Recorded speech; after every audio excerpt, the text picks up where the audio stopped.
and welcome to the Unitarian Universalist Church in Eugene. My name is Chris Olson. I use she, her pronouns, and I am this morning's worship associate. Creation gathers in multitudes. Water in drops and pools, wind in gusts. Some animals in cackles or scurries, others in packs, parliaments, or skulks.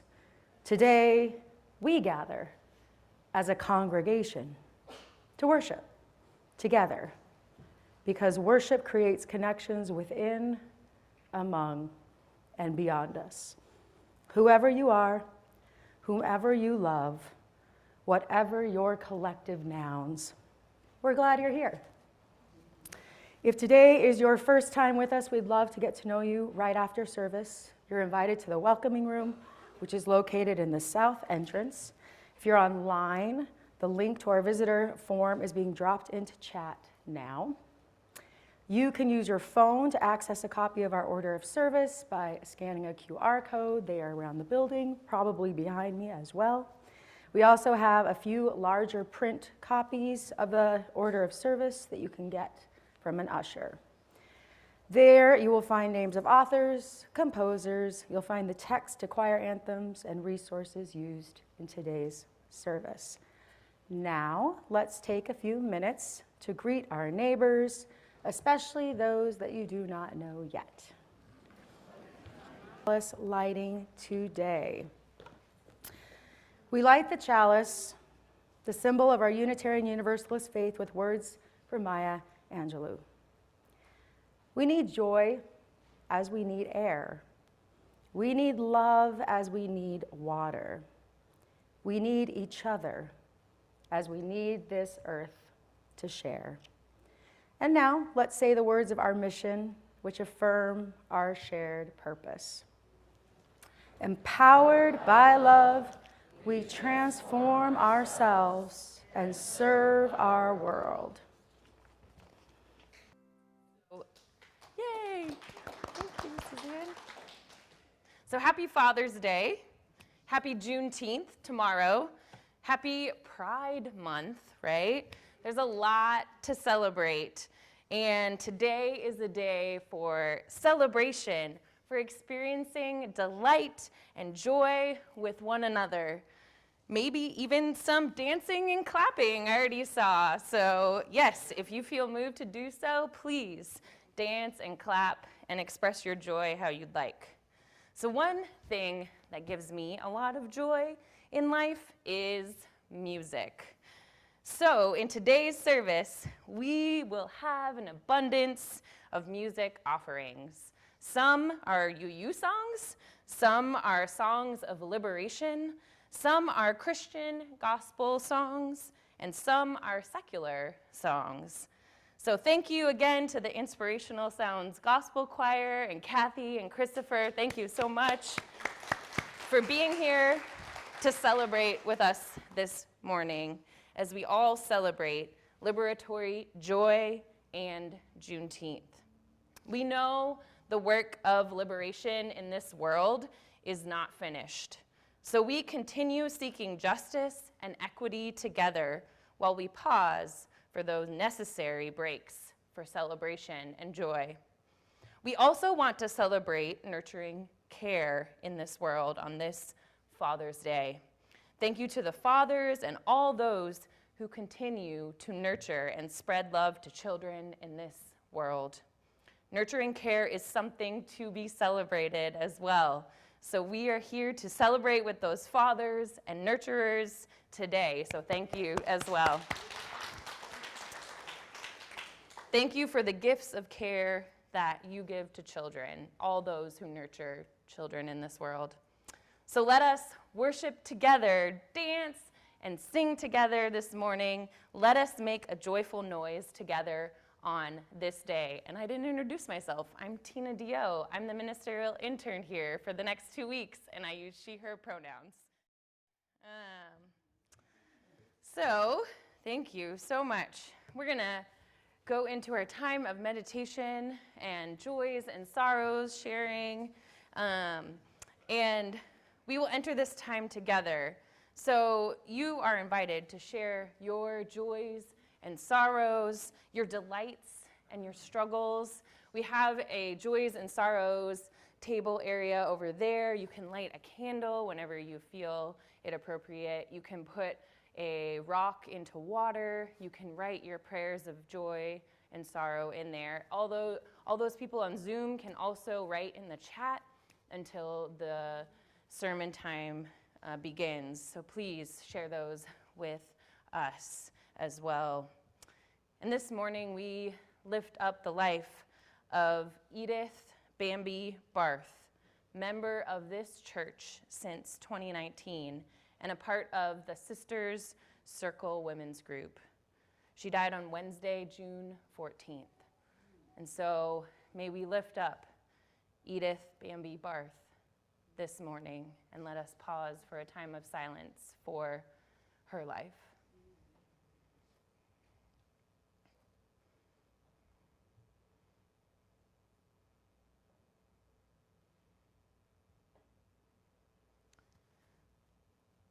Today, we also want to express joy for all of the nurturing and loving care that fathers give to children.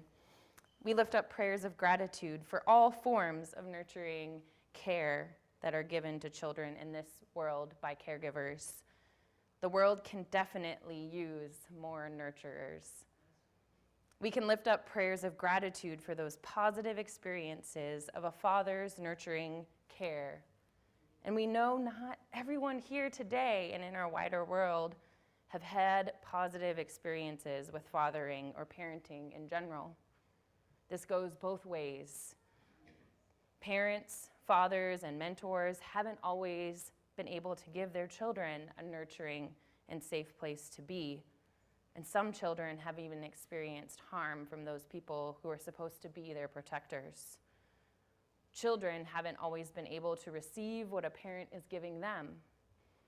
We know that trauma and abuse is cyclical, and we know that accessibility to mental health resources is beyond scarce. And we also know that folks who have been nurturers have dealt with the grief of losing those who they have nurtured to death or other circumstances. Being a nurturer is not easy work. And I don't have to say that twice, right? And we also lift up those who might be grieving the loss of the nurturers they have had in their lives to death or other circumstances. And I also want to mention in this joys and sorrows and prayer and meditation time the ancestors who fought for liberation and joy for all peoples. Those Black ancestors who sought freedom and liberation and never saw it in their lifetime. The Black activists that fought in the more recent past and those that continue fighting for liberation and freedom. We lift up all the ancestors who sought freedom and justice in solidarity with marginalized communities, fighting for justice and equity. And we also lift up the ancestors of the LGBTQ+ pride and the Stonewall Inn protests. We remember Marsha P. Johnson and so many more. May our ancestors rest in power, knowing that their legacy lives on in us today. And now, as we enter into a time of meditation, let us meditate on those simple joys in our lives, those simple delights. Name these simple joys and delights now, silently, or out loud. And I'm going to go around with the microphone here. And if you're on Zoom, you can write those simple joys or delights in the chat. So this morning, joy as resistance. Joy as resistance. So there's an Aboriginal quote from Aboriginal activist groups. If you have come to help me, you are wasting your time. But if you have come because your liberation is bound with mine, then let us work together. My delight and joy are bound with your delight and joy. Our UU faith teaches us that we are all connected. And if this is indeed the truth, then our liberation, joy, and delight are also uniquely linked. So today, I have 3 big questions for all of us to think about. Yes, I'm going to ask us to use our brains. So how can joy and delight be used as resistance work? Where does joy and delight exist in your life? And how can you spread your joy and delight in this world? So question 1, how can joy and delight be used as resistance work? Many of you are familiar with the phrase, we are living in a world that is on fire, literally and metaphorically. Some folks even like saying we have been living through a big old dumpster fire that is still burning. Joy and delight can feel so out of place when our world is on fire and when our world feels so divisive. I sometimes even feel guilty feeling joy when so many of us are going through hard times. Some of us might have mental or physical health struggles we are facing. Some of us are struggling financially to meet our basic needs, food, housing, and healthcare, which shouldn't have to be a struggle for in the first place, but that's another sermon topic. Some of us might be experiencing grief, and some of us are even struggling because our basic human rights are being taken by government authorities. Some of us feel oppression in our daily lives. In the midst of all these crappy dumpster fires, joy is necessary. Woo! Yes, joy is necessary for all people to experience, not just a select few. It is crucial. Experiencing joy is a mental health break from all of the crappiness. I would also say experiencing joy can be life-saving. Dying from despair is real. Burnout on the road to liberation is real. The work of joy helps us from literally dying and burning out in our world filled with suffering. Joy and suffering. These 2 things oppose one another, yet are linked. Could real suffering begin to heal when real joy is present? I think the answer is yes. And a very brief example of this is the very fact that this church annually hosts a death cafe. Suzanne Reynolds, Jean Deviney, Ryan Doppelmayr, and myself hosted this 3rd annual death cafe on May 21st. We came together as community and talked about a subject that is filled with emotional and physical suffering while eating yummy cake. Go next year, y'all. It's awesome. This is just one example of how a topic like death, which is full of suffering, can be turned upside down and be more of a delightful conversation where people are able to share their fears and anxieties with one another while eating cake. Our suffering might subside for a bit when we eat cake and talk about it with one another. This is also why support groups are so necessary throughout our lives. There are 2 quotes that speak to joy and justice that I'm going to lift up. One is from the activist, writer, creator, teacher, and Black woman leader, Adrienne Marie Brown, the author of Pleasure Activism and another book, Emergent Strategy. If you haven't read them, go read them. This quote says, we have to make justice the most pleasurable experience humans can have. Another quote comes from the late RBG, Ruth Bader Ginsburg. Fight for the things you care about, but do it in a way that will lead others to join you.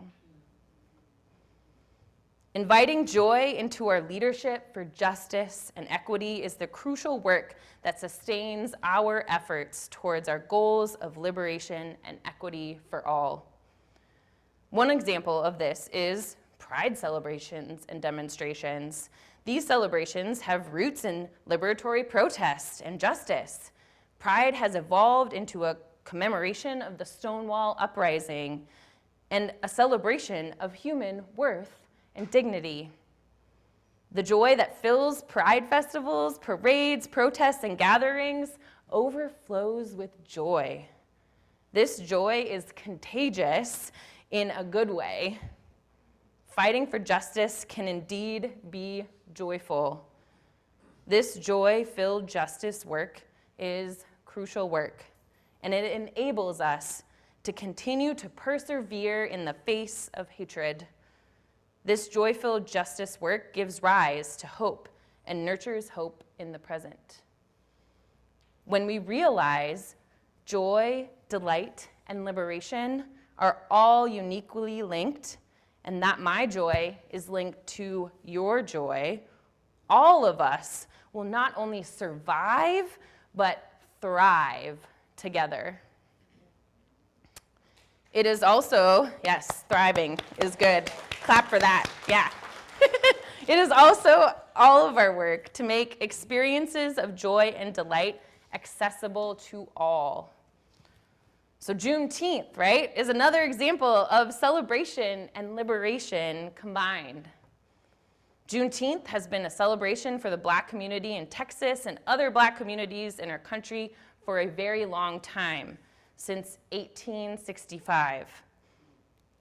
I am a white, cisgendered, temporarily able-bodied, pansexual woman who has not experienced oppression because of my race. Even if I do not personally know what the full impact of this holiday means, I can still celebrate Juneteenth in solidarity with the Black community here in Eugene. Woo! Yes. So show up today, 12 to 7 p.m., anytime. You can show up, you can help out, you can volunteer, and celebrate with the community. And this is an open event for all in the community, this Juneteenth celebration.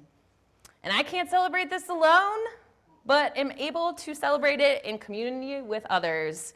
I get to celebrate in solidarity with people celebrating their joys of liberation, community, culture, resilience, and strength. It gives me so much joy and delight that we as a country are finally honoring a day that celebrates the liberation of peoples rather than celebrating those people that have been conquerors of stolen lands or peoples. Yeah, more of that, more of that. We still have work that we need to do, yet pausing for joy and delight is necessary in a society that leaves people burned out and depressed. We must persevere together in this solidarity work so we may all experience joy and delight together and not at the expense of one another. Amen.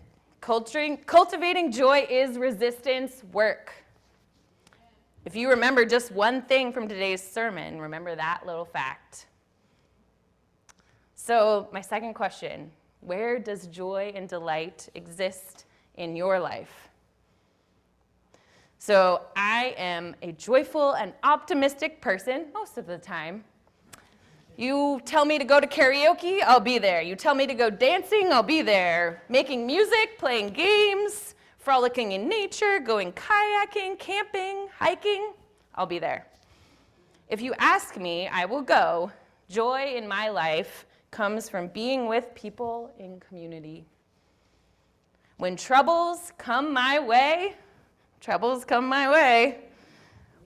I like to do what the bumper sticker on my car says, forget your troubles and dance.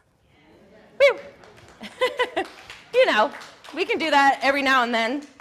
So what would your bumper sticker say? Forget your troubles and ... hike, yeah. We have some paper on the back walls here, and I would love it if you wrote what you would like to do to forget your troubles. So write that back after the service. We named some of our delights and joys already, so thank you. So I like to spread joy and delight. I'm realizing now that this can be a gift that I have to give to this world. I have joyful, silly, and childlike energy that I like to spread to folks around me. And I'll tell you a story. When I was a chaplain resident at the University of Tennessee Medical Center, a Trauma One hospital, I got a call, a page, I was overnight, I got a call, chaplain page, to come to the cardiac ICU. And there was a patient there that really just wanted to leave. And the nurses and everyone on the floor were having trouble keeping this person in the room. And so the last resort was me, the chaplain. Let's call the chaplain. So I went and talked with this woman, and she explained why she didn't want to be there. And it was because she had seen numerous family members die in the hospital. And so she had a lot of pain and grief from those experiences, and then she wound up being there herself. So I asked her in this meetup, if you could go anywhere right now besides the hospital, where would you go? And she said, Hawaii. And I said, oh, that would be awesome. I would like to go there too. And so I remembered that I had a ukulele in my on-call room, and I said, hold on one second. Why don't you go with the nurse and get a pineapple drink? And so she went off and got a pineapple drink, came back. I came back with my ukulele, and we went to Hawaii together. Woo! So that was a joyful experience in a not so joyful place, right? The hospital. My last question is, how can you spread your joy and delight in this world? So this is the second to last Sunday I will be with y'all before I head back to New Mexico, and I'm very sad to be leaving, yet I am grateful for all of the learning and growth I have experienced here with your congregation as the ministerial intern. I'm grateful for the joy and delight you have given me this year. I like bragging on y'all to my colleagues and friends as a church community, so just FYI, you guys are awesome. This community and its commitment to living out love, justice, and equity in the wider world is impressive. And you live out this call joyfully. It was a joy to see everyone at the Generosity Fun potluck dressed up in their costumes, from pirates to togas to rainbows to horror and more. It has been so joyful to play with the Unitarians when I get a chance. It has been a joy facilitating adult faith formation classes, and it has been a joy getting to know a lot of you in this community. So one of the joys that I will lift up that has been a learning experience for me is the joy of using sociocracy. It's this big word.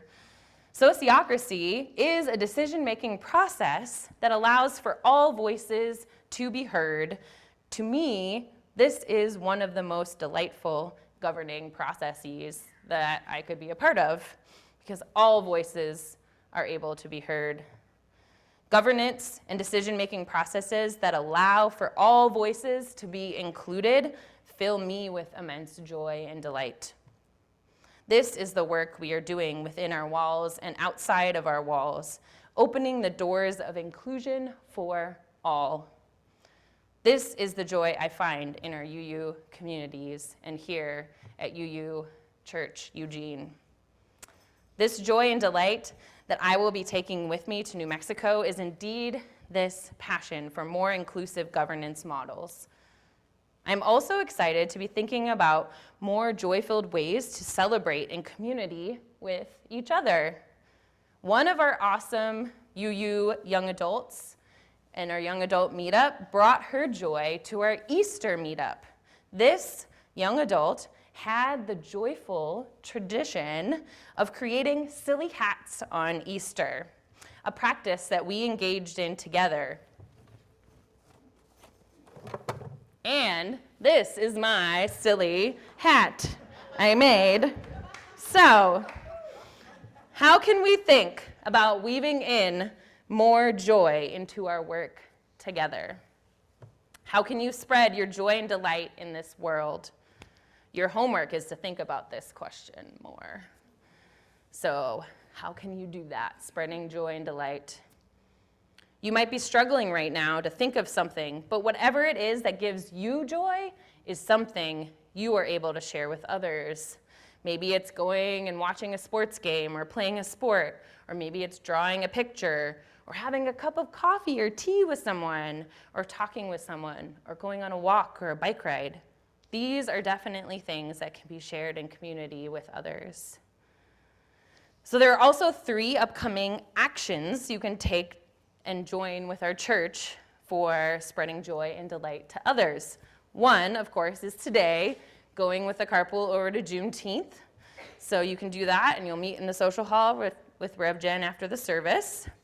The second action, which will be talked about more in detail next week by Heidi Gould, is spreading joy and love as a church community at the farmers market in July, while handing out flyers to promote volunteering in your community.